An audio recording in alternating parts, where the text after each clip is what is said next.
Picture this.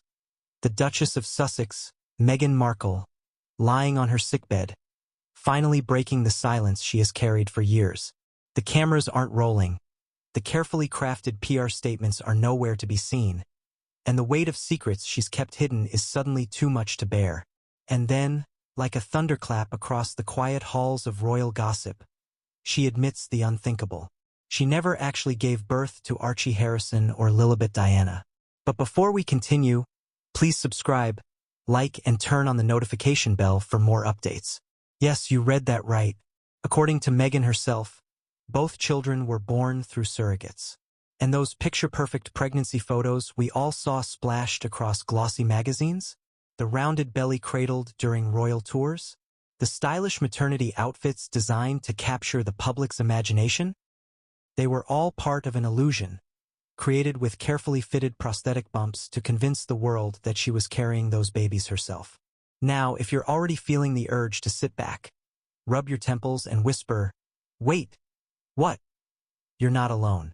This revelation is a bombshell so big it could easily shatter the very foundation of the Sussex brand and ignite debates that touch on monarchy, motherhood, feminism, and truth itself. But let's rewind for a moment. Because before this confession landed like a royal grenade, Meghan's pregnancy stories were meticulously choreographed events. Hollywood meets Buckingham Palace, with every camera angle and every outfit designed to feed a global appetite for royal baby news. And now, years later, all of it has been called into question. Why this story matters now. In today's world, we are obsessed with authenticity. We demand transparency from influencers, brands, and even royalty. We want to know the truth behind the Instagram filters, the glossy headlines, and the carefully managed photo ops. So when Meghan Markle, the woman who rebranded herself from Hollywood actress to global humanitarian, royal bride, and mother of two, confesses that the image of her pregnancies was staged, the impact stretches far beyond royal gossip. It isn't just a matter of who carried Archie and Lilibet. It's a matter of trust. Trust in Meghan as a mother. Trust in Harry as a husband. Trust in the institution of the monarchy that seemed to embrace their children with all the traditional pomp and ceremony. Trust even in the media narratives we were spoon-fed for years. And the timing? Absolutely crucial. Meghan didn't confess this during her Oprah interview. She didn't leak it through friendly media outlets while the couple was building their Archewell empire. She waited until now, on her sickbed, weakened and vulnerable, stripped of the armor of media spin. That's not just confession. That's catharsis. The stage was always set for drama. Remember when Meghan first appeared with that faint baby bump during the royal tour of Australia in 2018? Headlines screamed with excitement, cameras zoomed in on her every gesture, and fashion blogs dissected her maternity style. The public was eating it up. But there were always whispers. Some observers noticed that her bump seemed to change shape, sometimes looking much larger or smaller within a matter of days. Others pointed to videos where the bump appeared to shift unnaturally as she bent down or sat. Tabloids labeled these conspiracy theories, dismissing them as cruel attacks from Meghan's critics. But now, with her own confession, those whispers sound less like gossip and more like warning bells. Isn't it strange how some of the biggest scandals start as whispers ignored? A royal illusion worth protecting. Let's be honest, royalty has always been about performance. The carriages, the crowns, the balcony waves. Every smile is rehearsed, every outfit carries meaning, and every child born into the firm is more than just a baby. They are symbols of continuity, legacy, and national pride. So if Meghan and Harry chose surrogacy, could they really risk admitting it at the time? Imagine the headlines, "Royal baby not born of royal womb." The judgment would have been merciless. The traditions of monarchy demand certain optics, and Meghan, already under fire as an outsider, a divorcee, an actress, and a woman of color, may have felt the scrutiny 10 times harder. That's why the prosthetic bumps weren't just props. They were shields, a way to protect her public image, her children's legitimacy, and perhaps even Harry's fragile relationship with the monarchy. But shields only last so long, and when they shatter, the truth spills everywhere. The human side of the bombshell. Pause for a second. Strip away the royal titles, the celebrity glare, and the political weight of monarchy. What you're left with is a woman, a mother, lying in bed, sick and exhausted, admitting to something she has carried alone for years. Have you ever kept a secret so heavy it drained you from the inside out? The kind that eats away at your peace, your energy, your ability to look in the mirror? That's where Meghan found herself. Maybe it was guilt. Maybe it was fear. Maybe it was simply the crushing exhaustion of living a double life. But in that vulnerable moment, she let the words spill out. I never gave birth to Archie or Lilibet. Think about the courage that takes. Not the polished, curated courage of a Netflix documentary, but the raw, shaky kind of courage that comes when you've been broken down and have nothing left to lose. And yet, the moment those words left her lips, she must have known the tidal wave they would unleash. What this means for Harry. We can't talk about Meghan's confession without turning to the man who stood by her side through it all. Prince Harry. For years, Harry positioned himself as Meghan's protector, shielding her from the institution, the press, and the critics who never seemed to give her a break. But what happens when the shield becomes the secret? Did Harry know all along that Meghan never carried their children? Was he complicit in the performance? Or was he kept in the dark too? The answer could redefine how the world views not just Meghan, but Harry himself. Because if he knew, then he too helped maintain the illusion. And if he didn't, well, then Meghan's confession isn't just a revelation. It's a betrayal. Either way, the red-haired prince who once told the world he longed for a normal family life now finds himself at the center of a storm that questions the very definition of family. The audience hook. And here's where the story leaves us dangling. Meghan Markle, on her sickbed, has confessed that she never gave birth to Archie Harrison or Lilibet Diana. She admits both children were carried by surrogates and that she faked her pregnancies with prosthetic bumps to protect her image. The question now is, what happens next? Will this confession destroy her carefully crafted brand? Will it redefine Harry's role as both a husband and father? And most importantly, how will the world and the royal family react when the illusion of royal motherhood is stripped bare? Because if the truth has finally come out, then the stage is set for one of the most explosive chapters in royal history. And trust me, this is only the beginning. The public pregnancy illusion. How Meghan fooled the world. If you think about it, Meghan Markle's pregnancies were less about biology and more about theater. Every step of the journey, from her hand cradling a carefully rounded belly to the glowing maternity gowns designed for maximum media impact, was part of a larger stage production. And like any good performance, it had costumes, props, lighting, and an audience willing to suspend disbelief. But unlike a Hollywood script, this wasn't supposed to be make-believe. This was the future of the monarchy. So how exactly did Meghan pull it off? And why did the world, armed with smartphones, tabloids, and endless Twitter threads, let it happen right under our noses? The Australian tour, where the illusion began.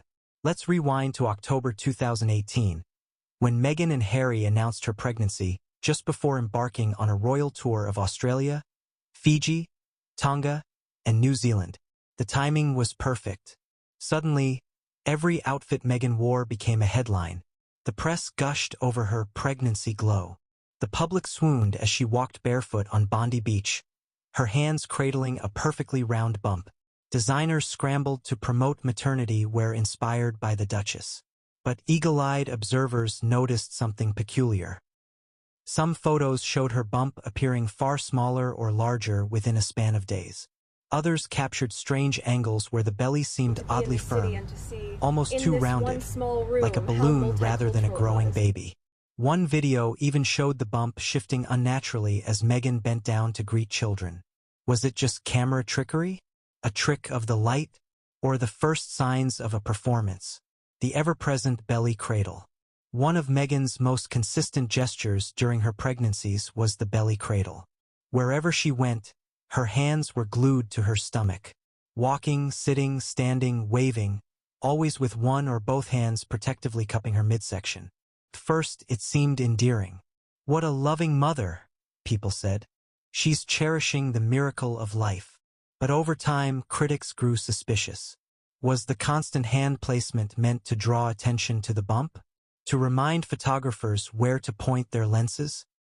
Or perhaps to keep the prosthetic in place, ensuring it didn't slip, shift, or fold under the wrong movement? Look, it would Let's be honest. That wasn't the original When was the ending, last though, time if we you ended saw with Kate it. Middleton or any other royal mother-to-be clinging to her belly like it was a designer handbag? Maternity fashion as distraction. Fashion has always been Meghan's weapon of choice. During her pregnancies, it became her shield. Flowing gowns, sleek coats, fitted dresses, each outfit was chosen to highlight the bump, just enough to shut down suspicion, but also to cover any imperfections in the illusion. Remember the purple dress with the red coat she wore in Birkenhead? The bump looked enormous. Days later, in a tailored black gown, it appeared significantly smaller. The tabloids chalked it up to angle or fabric, but pattern watchers weren't convinced. It was a magician's trick. Distract the audience with sparkle and style while hiding the mechanics of the illusion. The hospital mystery. Now, here's where things get really strange.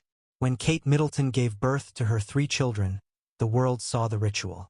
She appeared on the steps of the Lindo wing hours later, cradling her newborn, smiling for the cameras, and reassuring the public that all was well. But Meghan? No Lindo wing, no hospital steps, no public announcement of labor. Instead, Buckingham Palace issued a vague statement saying Meghan had gone into labor, followed almost immediately by another saying she had already delivered. Hold on. How do you go from in labor to baby born within the same hour, with no witnesses, no press presence, and no trace of medical staff? For a royal birth, this secrecy was unprecedented. It left the door wide open for speculation. The surrogate silence. Of course, now we know why. Meghan wasn't in labor. She never was. Instead, behind the scenes, a surrogate was carrying Archie. And later, another surrogate would carry Lilibet Diana. But why the elaborate cover-up? Part of it is cultural. In Britain, surrogacy is still wrapped in stigma, especially when it comes to royalty. The monarchy thrives on lineage, tradition, and symbolism. Admitting that a royal baby was born through surrogacy would shatter centuries of imagery tied to royal motherhood. The glowing queen-to-be, the miraculous royal birth, the mother presenting her heir to the nation. For Meghan, already battling public hostility, admitting to surrogacy would have been social suicide. So instead, she strapped on a prosthetic bump, smiled for the cameras, and played the role of a lifetime. The Oprah interview, dodging the question. When Meghan and Harry sat down with Oprah in 2021, the world expected fireworks. They got them racism allegations, mental health confessions, shocking claims about security and titles. But notice what Meghan didn't say. When Oprah asked about her pregnancies, Meghan smiled, dodged specifics, and redirected the conversation. For a woman who spoke so openly about suicidal thoughts and family betrayals, her silence on the mechanics of her children's births was deafening. Now, in the light of her sickbed confession, it's clear why. The lie was too big to admit on camera, too risky, too destabilizing. The audience complicity. Here's the part that stings. We, the public, played along. We gushed over maternity dresses. We speculated on due dates. We clicked the headlines and scrolled the baby photos. We were complicit in the illusion because we wanted to believe it. We wanted the fairy tale of Harry and Meghan, the American actress turned duchess, the doting prince, the babies born of love, bridging 2 worlds. Who doesn't love a royal baby story? But sometimes, the stories we love most are the ones most carefully constructed. Seeds of doubt. Still, not everyone bought the illusion.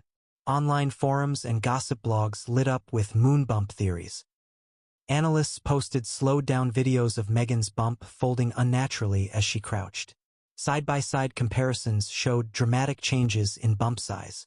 Supporters called these critics bullies. Detractors called them truth-tellers. Now, years later, Meghan's own confession validates the whispers. The seeds of doubt weren't paranoia. They were the first cracks in the facade. Why it worked? At this point, you might be wondering, if so many people noticed inconsistencies, why didn't the illusion collapse earlier? Because Meghan understood something powerful. The louder you accuse, the less people want to believe you. She knew the press would never openly challenge her pregnancy narrative without risking accusations of cruelty, racism, or misogyny.